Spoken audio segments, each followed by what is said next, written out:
এই ত্রয়োদশ জাতীয় সংসদ নির্বাচনে সামান্য কিছু ভোটের কারণে আপনারা তাদের বিবেক সরাই দিচ্ছেন, আমরা তার নিন্দা জানাচ্ছি।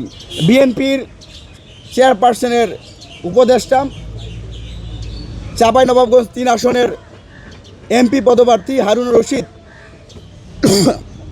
তিনি একটি বক্তব্য দিয়েছেন, আওয়ামী লীগের নেতাকর্মীদেরকে গ্রেপ্তার করলে তিনি নাকি থানাও ঘেরাও করবেন।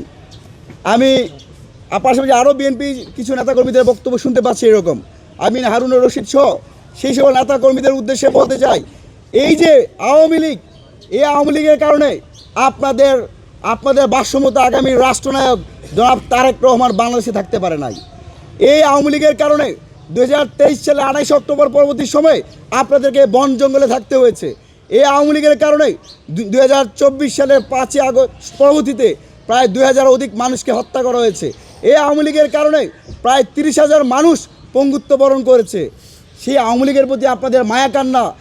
ওদের স্বপ্ন পূরণে পাশে থাকতে পেরে আমরা গর্বিত।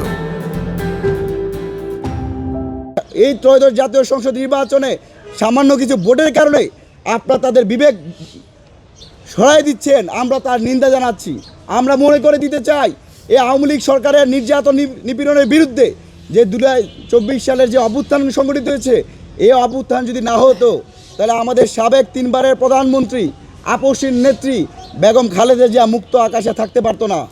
এই অভ্যুত্থান না হলে বেগম জিয়ার মৃত্যুতে পুরো বাংলাদেশ তাকে যেভাবে স্মরণ করেছে সেই পরিবেশ তৈরি হতো না।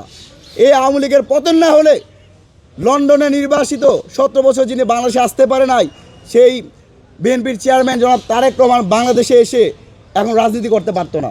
আমরা বিএনপি জামাত সহ সকল রাজনৈতিক দলের নেতাকর্মীদের প্রতি আহ্বান জানাই, নির্বাচনে জেতার জন্য সামান্য কিছু ভোটের জন্য এরকম ছলচাতুরি করবেন না।